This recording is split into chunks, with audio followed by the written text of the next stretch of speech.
Por ejemplo, entonces eso quiere decir que, obviamente, supongo que para ti muchas de las preguntas que yo te haga serán muy obvias, pero para mí o para la audiencia, pues posiblemente no tanto. Claro, la misma especie de árbol del que se obtiene la madera, según la edad a la que se transforme en madera, las propiedades de esa madera serán diferentes, ¿verdad? Un árbol más joven o un árbol mucho más viejo o no, no lo sé.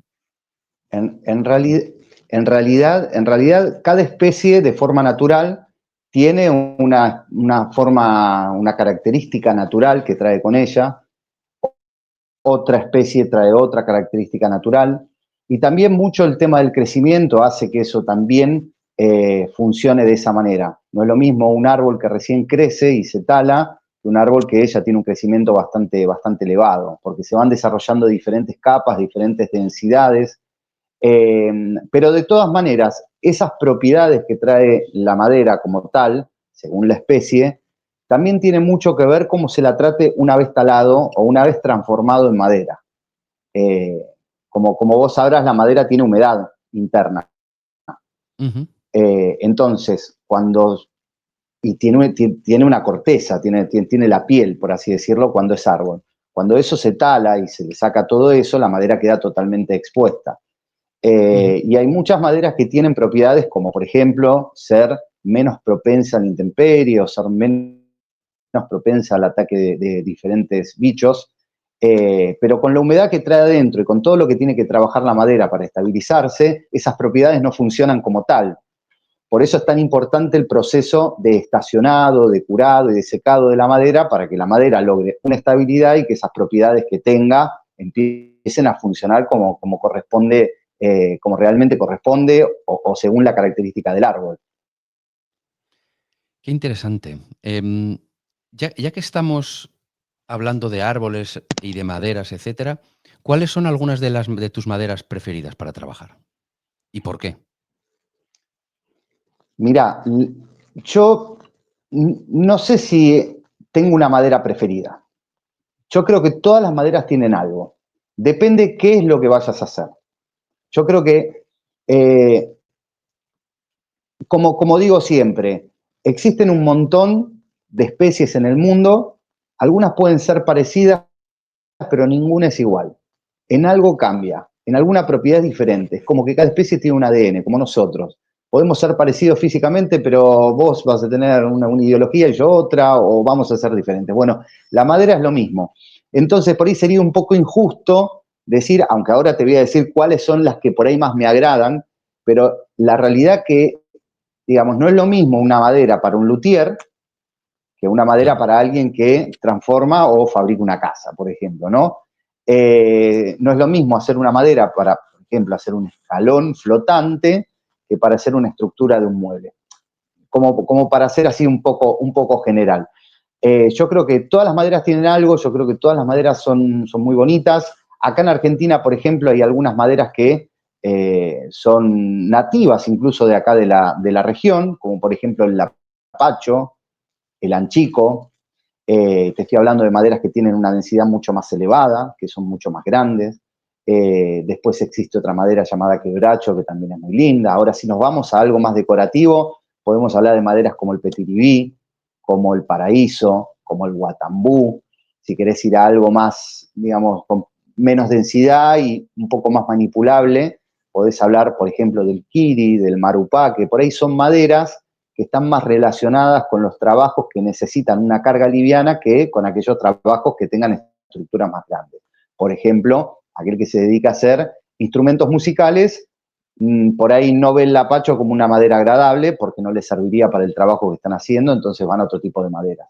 Bueno, digamos, hay toda una ensalada, digamos, en términos de lo que es la madera, pero bueno, las que te mencioné yo por ahí son las maderas que más me agradan. Hay otras maderas también que son muy lindas, como el laurel, como el incienso.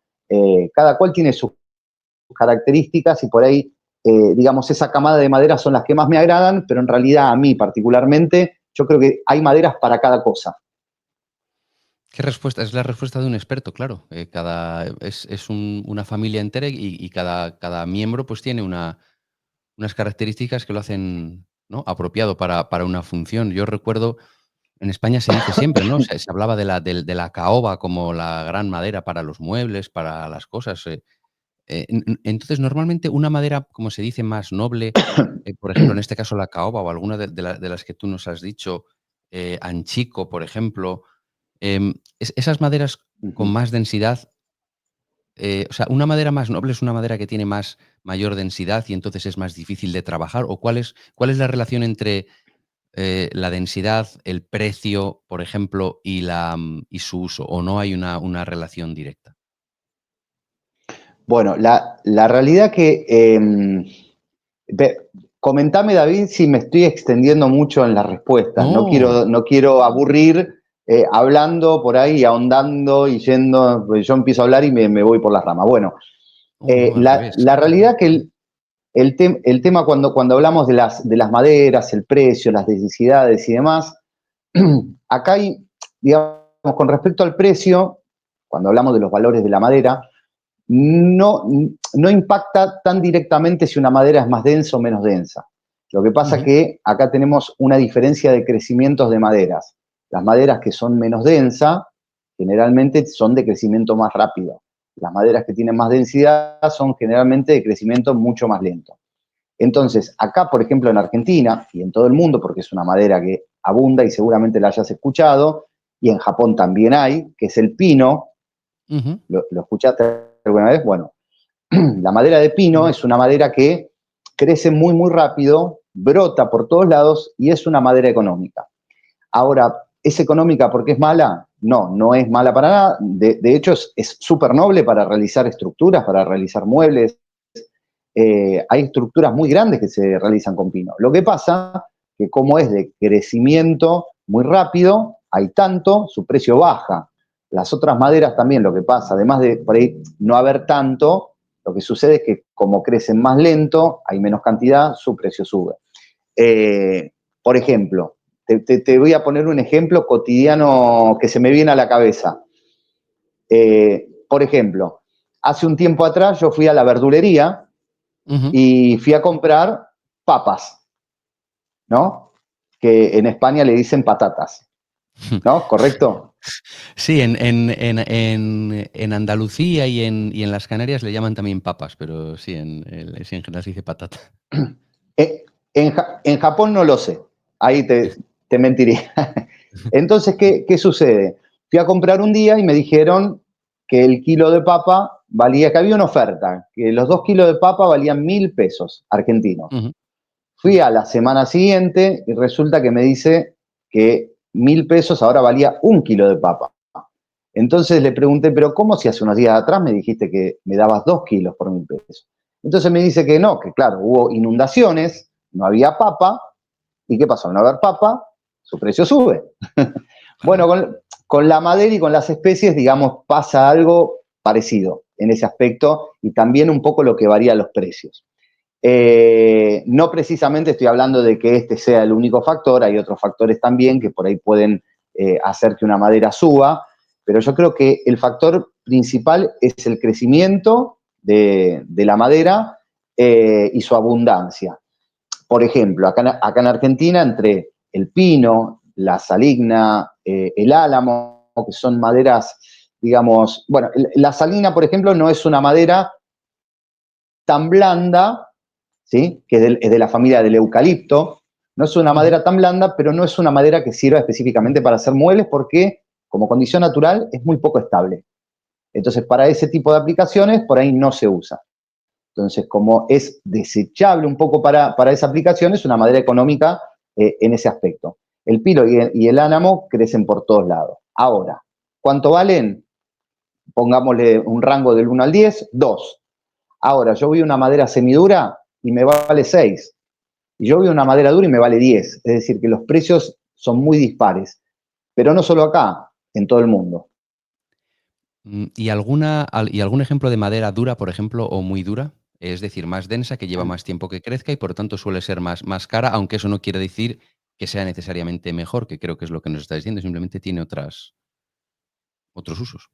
Bueno, acá, por ejemplo, en Argentina, una de las que te mencioné antes, que es una madera nativa y es una madera preciosa y es súper dura, que es el lapacho, tiene una densidad muy parecida al anchico. Son quizás, junto con el quebracho y alguna otra madera, de las más duras que por ahí podemos tener acá.